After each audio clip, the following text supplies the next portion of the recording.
katanungan ay very hypothetical. So wala po kaming masasabi patungkol po dyan. At we are not dealing directly with the ICC. Kung meron pong katanungan patungkol po dyan, mas maganda po kung makikipag-usap sila sa ICC. Wala po tayong anumang impormasyon. So wala pong information ng government kung kasama sina BP Sara, Senator Bongo, Senator Bato de la Rosa, yung mga dating ilang police officials, nakasama po sila doon sa kaso against FPRRD. Kung saan po nakuha ng Vice Presidente ang kanilang mga impormasyon, mas mabuti po sana kung sa kanila kukunin. Dahil sa panahon po ngayon, wala po kami masasabi patungkol po dyan. Morning po, Yusek. This week po, 2 beses na pumutok yung bulkang Bulusan sa Sorsogon, and batay po sa huling datos ng Office of Civil Defense, more than 15,000 na pamilya po yung apektado. Ano po yung direktiba ni Pangulong Marcos Jr. and siguro mensahe po sa mga apektadong residente? Dahil nga po sa direktiba po ng ating Pangulo patungkol po dito sa Bulusan Volcano Eruption, dumalaw na po kaagad-agad si Secretary Rex Gatchalian, DSWD Secretary. Pumunta po sila kahapon sa nasabing lugar at sila po ay nagkaroon ng pag-assess at binisita po ang mga evacuation centers. Nandun din po, ready na po ang mga food packs para po sa mga naapektuhan at nagkaroon din po sila ng mobile kitchen dito sa Barangay Tughan, Juban, Sorsogon. At maliban po dyan ay si Director Claudio Yucot po ay sinecure na rin po, requested by the provincial government, ang air assets for area reconnaissance, and sinabi din po na nagbisita na rin po sila sa mga municipality sa Sorsogon. At mamaya po ibibigay ko po sa inyo yung mga detalye ng mga nasagawa na po ng ating mga heads of departments and agencies. One follow-up lang, ma'am. May makasisiguro po ba sila na may sapat pong budget para po sa pagtugon sa Mount Bulusan eruption, kasi knowing na may patuloy din po na operation and pagbibigay ng response sa mga apektado ng Canlaon in Negros? Opo, nagbigay po ng report ang DSWD po at may mga standby funds po tayo and preposition relief stockpile. So, ibibigay po sa inyo ang mga detalye. Thank you po. Next question, Ivan Mayrina, GMA7. Yusek, patungkol ito sa libreng sakay sa LRT, MRT at LRT 1 and 2, MRT 3. Magkano ho ang gagastusin ng gobyerno para sa libreng sakay ito sa loob ng 4 na araw? Kung di po ako nagkakamali na ibigay po kanina ni Secretary Vince Dizon ang projected budget ng magagastos po dito for 4 days. From April 30 to May 3, opo, 4 days. At hindi po ito kukulangin at talagang popondohan po ito. May pondo pong sapat. Opo, magkano po, Yusek, if I may ask?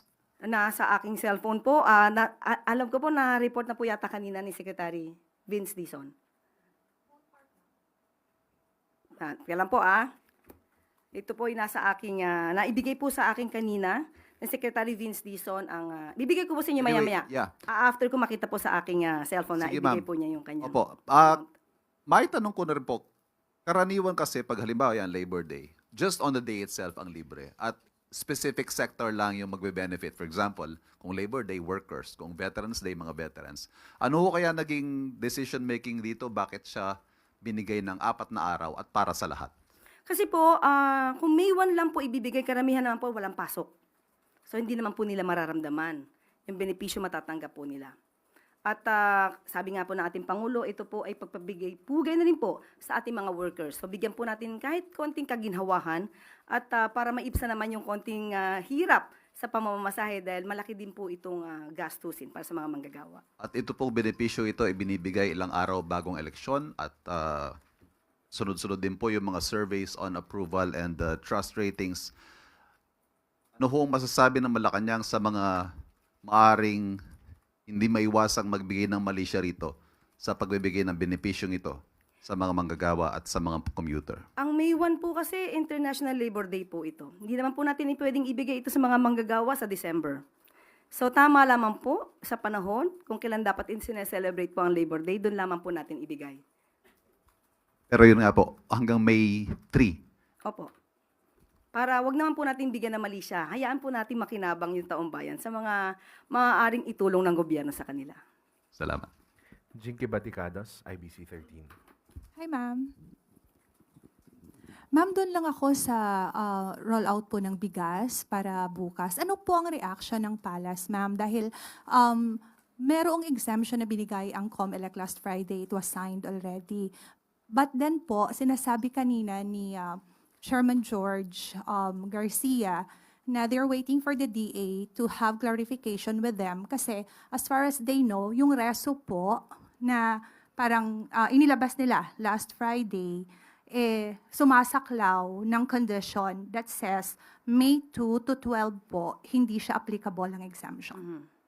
Okay, sabi nga po sa atin ni DA Secretary Kiko Laurel, nag-apply po sila ng exemption, nabigyan naman po sila. So ang hinihintay, sa buong kadiwa po ito, exempted po. So ang hinihintay na lamang po natin ay ang patungkol po sa LGU. Well, anyway, ang good news po, bukas po ilo-launch sa Cebu ang nasabing 20 pesos at lahat po, 20 bigas meron na. Okay? At sa Cebu po, hindi lamang po vulnerable sectors ang makikinabang. Sa araw po, bukas po sa bukas. Bukas po lahat ay pwede pong mag-avail sa Kadiwa stores sa Cebu. Hindi po pili, kundi lahat po na maaaring mag-avail po nito ay allowed po. Hindi po ito limited lamang sa vulnerable sector. Ma'am, I do not know how the Palace reacts on this because kanina sinabi niya na tomorrow wala pong problema because May 1 pa lang. But May 2 to 12, parang clear nila na baka kung maaari daw ay gawin na lang ang rollout kahit sa buong Pilipinas right after election. I don't know what the Palace would react on this Sa one. buong Pilipinas po. Ang sabi ni Attorney Garcia po, kanina nang in-interview siya. After election na lang. Kasi yung nga pong sinasabi nila on the reso na binigay nila for the exemption, May 2 to 12 lang po, ma'am. Kung yun po ang magiging panukala at polisiya po ni COMELEC Chair, tayo naman po ay tutugon. Next question. Eden Santos, Net25. Yusek, good morning po. Sabi po ni Vice President Sara Duterte sa isang interview sa kanya na siya ay kasama dun sa ICC list po ng mga may kaso doon kagaya ng kanyang ama. At ito po ay kinumpirma din ni Presidential Sister Senator Amy Marcos. Sabi po ni Senator Amy, yung nakita nila nung una nasa huli yung pangalan ni Bibi Sara, pero ngayon after a few days, may report na parang uunahin na siya. Any comment po from the Palace? At kayo po, ang Malacanang po ba ay hihingin din ng tulong ng Interpol para sila po ay maaresto? Sa kasalukuyan po, ang inyong katanungan ay very hypothetical. So wala po kaming masasabi patungkol po dyan. At we are not dealing directly with the ICC. Kung meron pong katanungan patungkol po dyan, mas maganda po kung makikipag-usap sila sa ICC. Wala po tayong anumang impormasyon mula sa ICC. So wala pong information ng government kung kasama sina BP Sara, Senator Bongo, Senator Bato de la Rosa, yung mga dating ilang police officials, nakasama po sila doon sa kaso against FPRRD.